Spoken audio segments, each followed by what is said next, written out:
Okay, so if you will permit me, I want to say something that should get our people thinking. If you permit me. Okay. Of course, go on. All right, I'll get into something now. This book you are looking at discusses the Osu tradition, the tradition Igbos call Osu. This also discusses the same tradition. Two books. Okay. I've written 2 books about it, and it appears in a lot of my other books. Okay. Who discriminates against the Osu today? Igbo Christians. Yes. But they blame Omenana. Yes. So likewise, if they become sorcerers, if they go outside and learn sorcery or learn magic or become victims of sorcery and victims of sorcerers and magicians, they simply blame Omenana. Because what they assume is that everything evil is Igbo. Mm-hmm. I don't know how many people that never became Christians are still to be found among Igbos today. So who are those Igbos saying we don't want to intermarry with you? Christians. But you will always hear them saying our ancestors left this tradition. Okay, why are they observing the traditions that the ancestors left? Mm-hmm. Since they call themselves Christians, they shouldn't even bother themselves about those things. So likewise, a lot of things are distorted. The primary responsibility of every Igbo alive today should be to discover what is the real Omenana. The real Omenana is something that most Igbos don't know anything about. And I think our people should be humble enough to know that the way we bury the dead, the way we marry, how we walk, even the food we eat, how we eat them, all these things come under Omenana. And the one that would make them most happy is it is still Omenana that made the Igbos to produce the largest business incubator platform. A boy turns out of primary school or secondary school, people like innocent. The parents are poor. They are not able to send them for more formal Western education. They go to a relative who is already a businessman. They stay with them for 7 years. Instructively, this is very important. After 7 years, the person that took care of them for 70 years will give them money. You know what happens in other cultures? I lived in Lagos. I've lived in other parts of Nigeria. If you go to learn a trade, you pay the person. Yes. You the trade. It is only in the Igbo case that the person pays you. Yes. And this Omenana has given the Igbos the largest business incubator platform, saved the Igbos from becoming beggars in the street. But they will not give credit to Omenana. They will be looking for ugly things that they learned from outside to attribute to Omenana.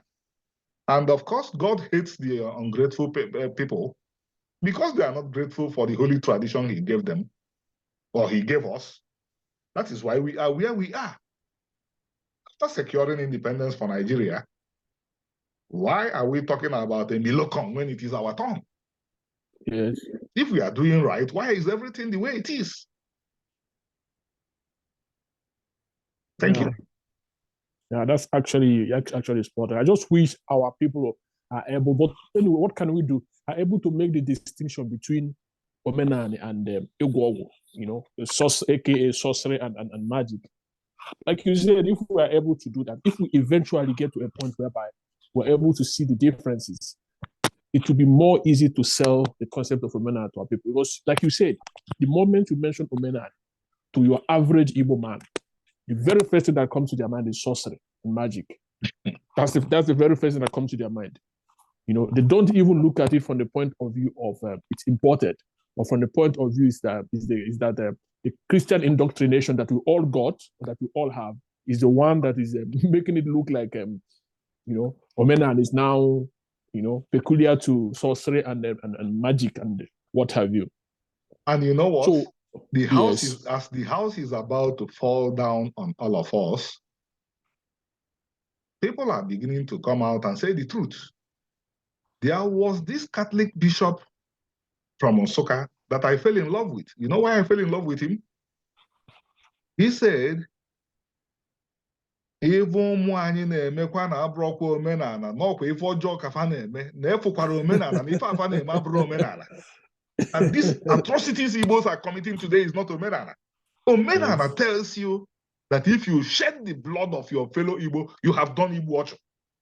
That your generations will never know peace. For God's sake, what more do Igbos want from Omenana? A religion that is saying you should not shed blood. A religion that will make sure that no member of your family finds a wife or a husband if you shed blood. Which religion in the world is purer than this religion? Igbos are simply ungrateful. They are simply ungrateful to God for giving them a perfect religion. Yes. And it boils down to this lack of understanding. I think what the problem is, there's also the problem of misinterpretation. There's also the problem of ignorance. Because no one is laziness. Laziness. No one is passing the message, down the generations. Like most of the things that I found out about, I didn't even learn from my parents. Because in my family, my grandfather was the first Christian convert. My great grandfather was a traditional man. So by the time it got to our time, there was no one to teach. Because my father didn't grow up a traditionalist, or he didn't practice Omenana. He was born a Christian. So obviously he's been brainwashed already. So how is he going to pass down this evil thing to his son? Because he doesn't know any better. So it's a generational problem. But what is happening, the renaissance we are witnessing today is good.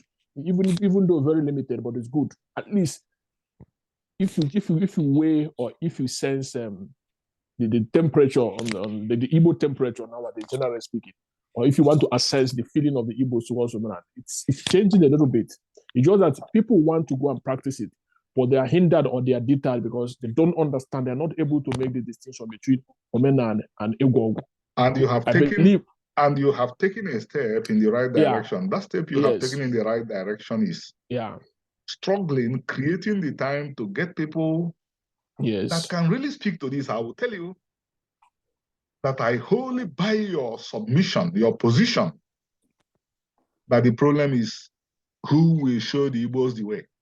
I listened to Camillus Ubaka, the Catholic priest, during one of his sermons. I listened to one of his sermons.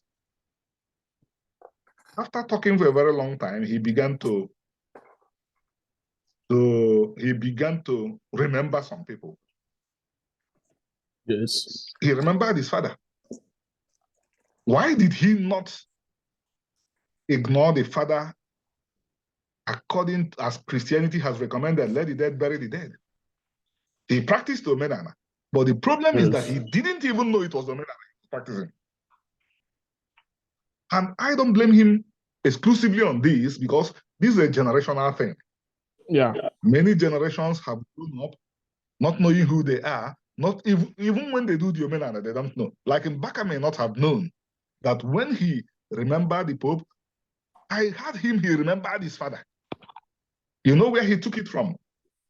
As I told you earlier, why should we even hesitate to call a spade a spade?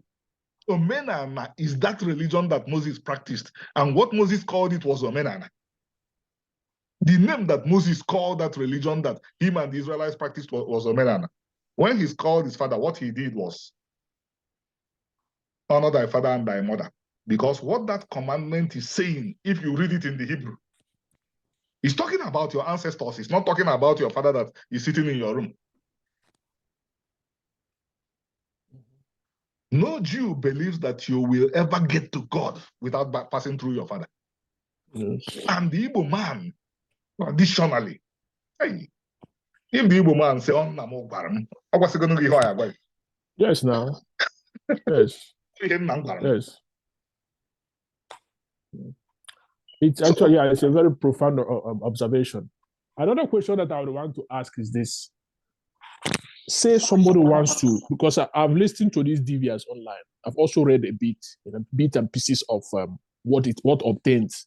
Say somebody now wants to, a Christian, an Igbo man who was born a Christian wants to, go the way of Omenana. Now that we've made the distinction, now that I believe that we are able to now differentiate between Igbo and Omenana. Say somebody wants to turn a new leaf and become an adherent of Omenana. What is the very first thing he should do? Left to me, my honest advice, because I have a responsibility and I have a duty to be completely honest, because I know that I will face God one day. It will take some doing, but I will recommend to that Igbo to study the history of that Omenana. The statement I just made, I did not make it lightly. I said that the Igbo religion of Omenana is the Israelite religion. It's the Hebrew religion. And I went further to say that what the Israelites called it was Omenana. This is not an idle statement. I mean, I'm in one of the top universities in America, so I can't speak lightly because I know that whatever I speak could be used against me. People, if what I'm saying cannot be defended, I will not be saying it. So an Igbo should begin to look at that religion from the roots. Igbo should stop feeling that they are too inferior to be those people that the Pope, the Imams, the Archbishop of Canterbury is reading about in the Bible. If not them, who? Why should he? I believe it's all inferiority complex. They believe, oh, we are blacks. And they are forgetting that in 1966, Nigerians knew who was Igbo by the color. They were lighter than other Nigerians. But now they're jumping all over the world, lying that they are black people. Somebody sat down somewhere and said, you are black. Yes. And you're accepting it without question. I'm Igbo, I'm not black. I'm not white. So, an Igbo who wants to go to Omenana has to understand the history of that way of life. So much has been, the Igbos have lost a lot of time already. I don't know how many Igbos in the world know today that the state of Israel and the eastern region of Nigeria, headed by Michael Okpara and Azikiwe, had diplomatic special relationship. I don't know if many Igbos know this. Why did they not have this relationship with other regions in Nigeria? Why did they have it only with the Igbos? So, why I'm saying this is, if an Igbo just decides to run back into Omenana without understanding the biblical connections, that Igbo could also be doing the wrong things and assuming that he's doing Omenana. Because a lot of things that need to be filtered out have come in. Like, for example, now, when I talked about Yosu, I think everybody needs to read what. Are you aware that Yosu is in the Bible? Yeah. If you talk in terms of outcasts, so many cultures and religion have what we call an outcast. Again, again, what you find in the Bible is paralleled only with what you find among the Igbos. Just like Igbo boy, every culture has a tradition of people working for people. But only in the Igbo and in the biblical case do you find the person that you served paying you. So, yes, if you serve a Fulani or a Hausa man, you settle him because he taught you a trade. Likewise, what you call the outcast or what they call the outcast is the untouchable in India or Japan. The ETA in Japan. Do you know that by Japanese and Indian law, they cannot come near to the freeborn? Are you aware of this? Especially in India, I know that very well. Yes. And in Japan. But are you also aware that Omenana says that if you draw blood from others, you have committed abomination? Are you aware of this? Yes. Okay. Yes. What are the similarities between the Igbo and the Japanese and the Indian? They're opposites. Yes. Okay. And that is exactly what you find in the Igbo case is what you find in the Bible. The Bible said, thou must not molest them. The greatest tragedy befalling the Igbos today is finding Igbos saying we are not from Israel. If you are not from Israel, where are you? They simply feel they are too inferior to come from Israel, ancient Israel. I'm talking of ancient Israel, not modern Israel. The Bible says that if you molest the Osu, you have committed abomination. And I'm telling you that merely using a violent word on them by Omenana, you will incur the wrath of the community. Okay. In the Bible, the Israelite slave that refused to leave after 7 years, you know what the Bible said? Thou shalt make a hole in the ear, because he had God saying, go home, and he refused. Have you not had from your looks, you are much younger than me, but I won't be surprised since you are interested in culture if you've had the joke about Ntiosu. Yes, okay. I've heard about it. Okay. Professor Francis Duru, his father died 2 years ago at the age of 97. When Francis left the Pentecostal church he was attending, decided to return to Omenana. He went to the father after reading one of my books about you. So he went to the father and said, the man was 94 then. He said, is there anything that distinguishes the Osu from other Igbos? You know what the old man did? He raised the hand to the ear. And this is in the Bible. And the Igbo is still saying, I didn't come from Israel. Is he not somebody that is doomed to failure? Some of these similarities just too much for a coincidence. Like sometimes I reflect on them. Certain things happen and then it can be a coincidence because it's too close to be a coincidence. How can it be coincidence that in Nigeria, every land belongs to the kings of all the ethnic groups, but in Igbo land, every land belongs to every individual. Yes. And in Israel, every Israelite owned the land. No single land. No, even after the Israelites erred and had kings, the kings did not own the land. Is it coincidence again? That is what I'm saying. Okay.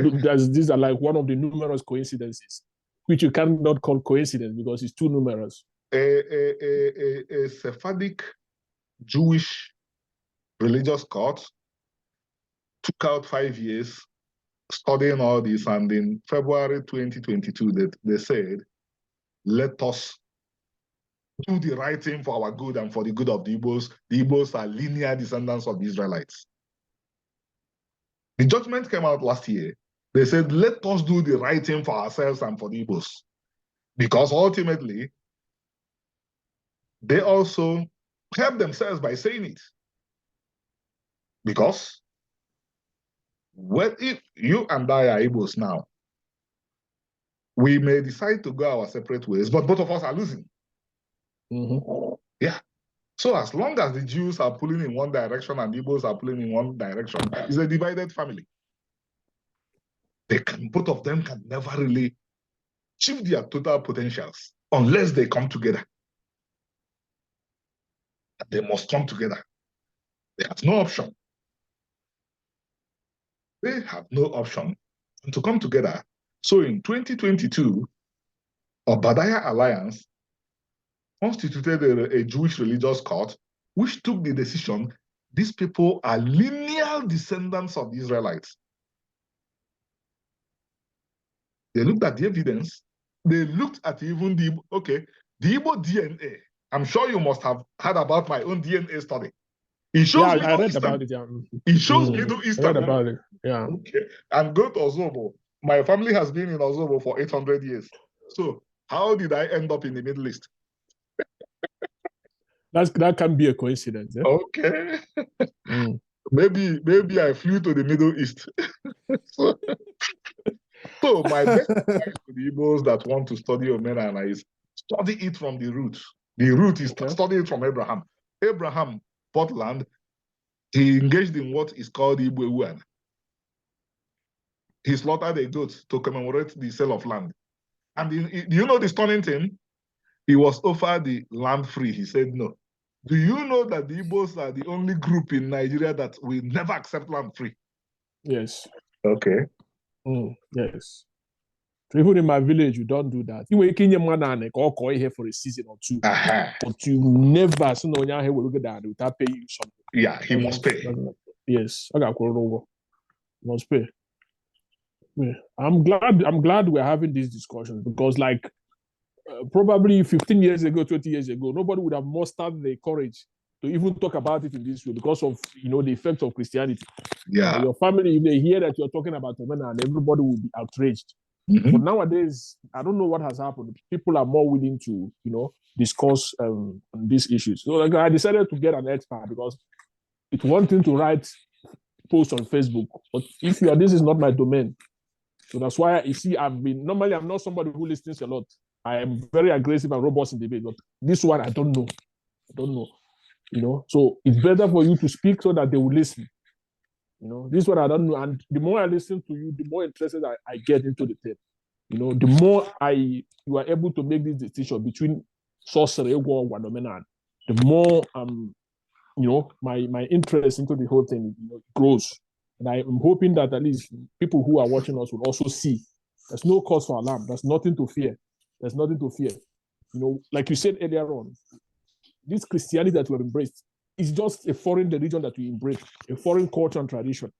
We have something very similar or something even better, something that has been demonized, something that over this generation that has been demonized by colonialism, because like nature doesn't allow for vacuum. So if Christianity must take over, they must demonize Omenana. That's exactly what I think happened. It's not like Omenana is inherently bad. It's not that before you take over or before you replace something, you must demonize that thing that is already there.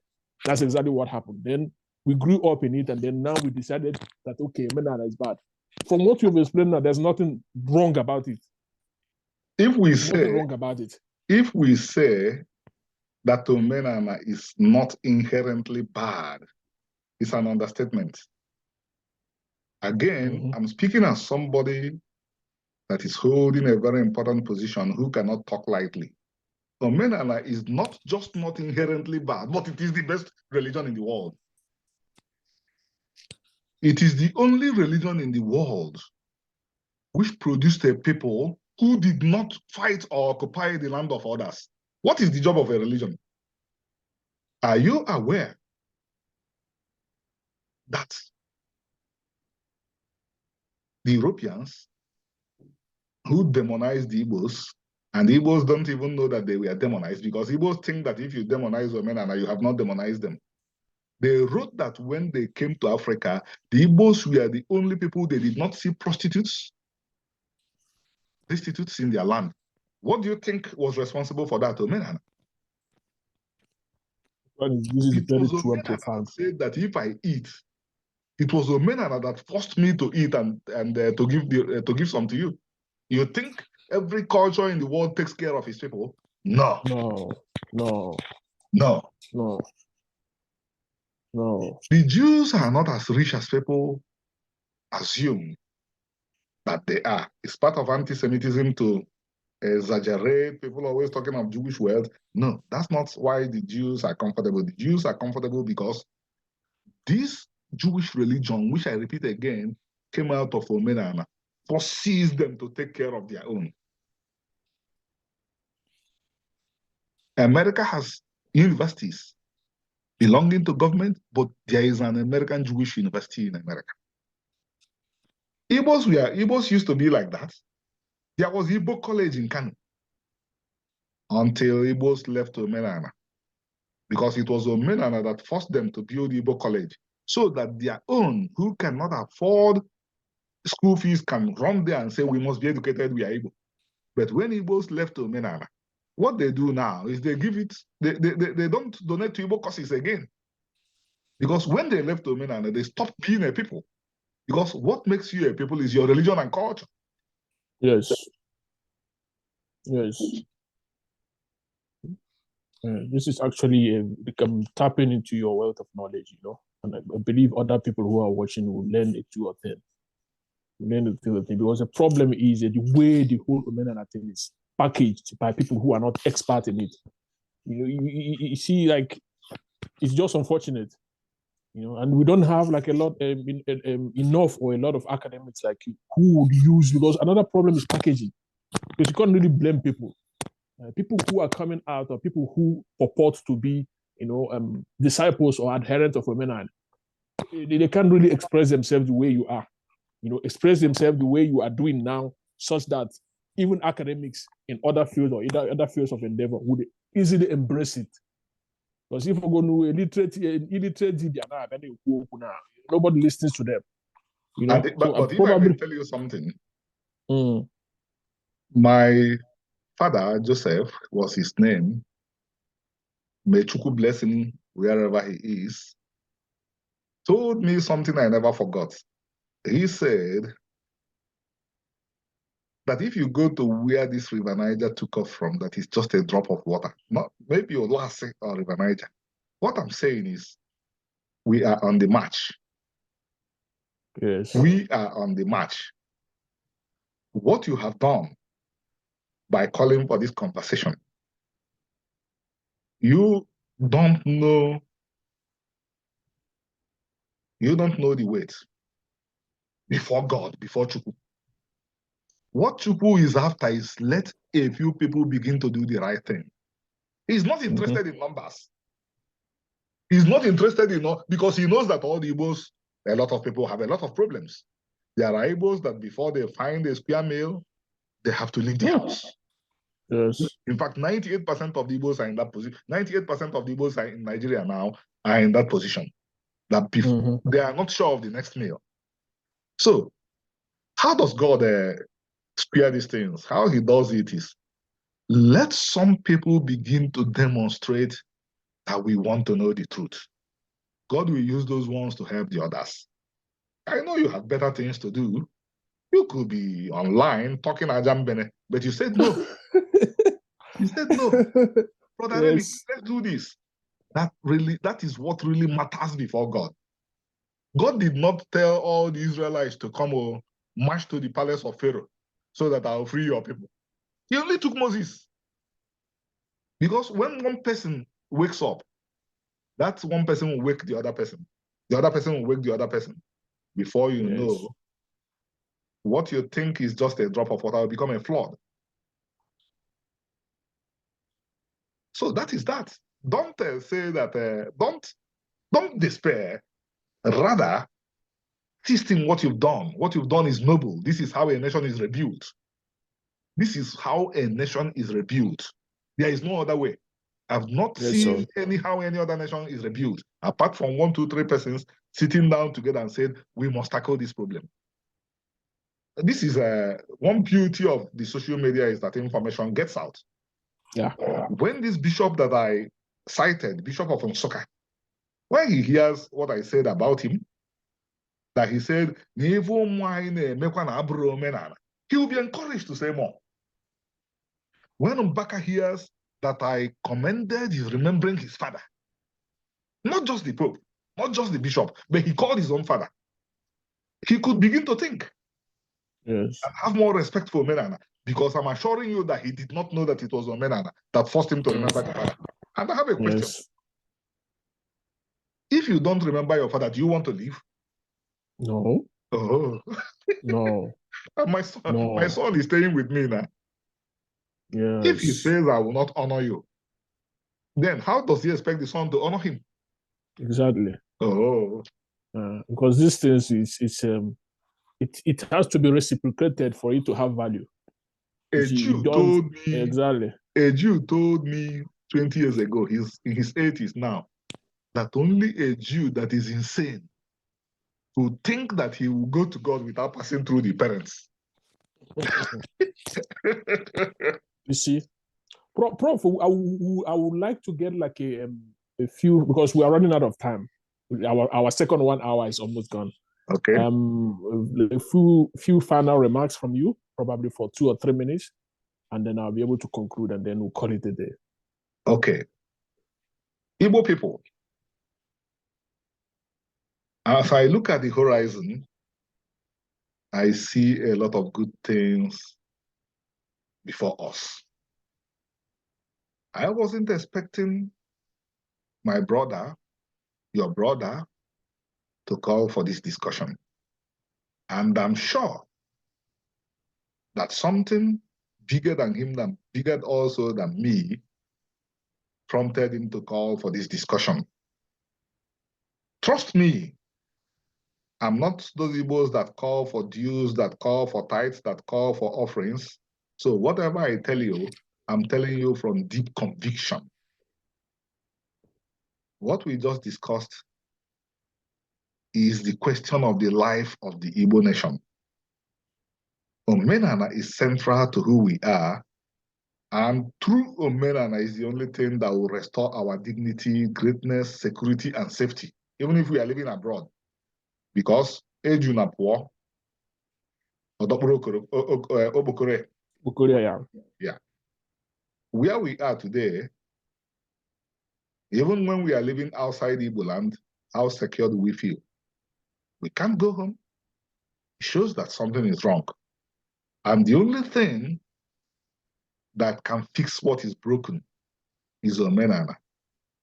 And I commend our brother here who called for this meeting, because this is not the job of one man. I've done a lot of research, I have spoken, but I need others to also pitch in. He has pitched in, and I encourage him to continue pitching in. You that is listening, also pitch in. Don't give anybody any tie, don't give anybody any offering, but begin to ask questions about Omenana with respect. Thank you. Thank you very much, Prof. And also to our audience, thank you very much. I hope you're going to increase your knowledge just by seeing this, our video. You're going to learn a few things, and also going to see that Omenana is not necessarily a bad thing. You know, it's at least we've gotten a lot of knowledge from the expert here, who made the distinction between what you think or what you probably thought Omenana was all about, and the real thing that Omenana is all about. With this, I would say thank you very much for tuning in, and thank you very much for spending your time to watch what we have to say. As you can see, it's not my saying. I didn't say a lot. I wanted to let him talk because he has studied this subject thoroughly. So he knows, I believe he knows what he's talking about. So allow him to talk, to tell us, so that we can also tap from his wealth of knowledge and learn. My wish is that eventually the majority of Igbos will revert to the concept of Omenana and practice it the way we are practicing Christianity, and take it seriously the way some of us take Christianity seriously. And once again, thank you very much for tuning in. Have a nice day. And Prof, you can end. Thank you. Thank you very much, Prof. Thank you, brother. Thank you, sir.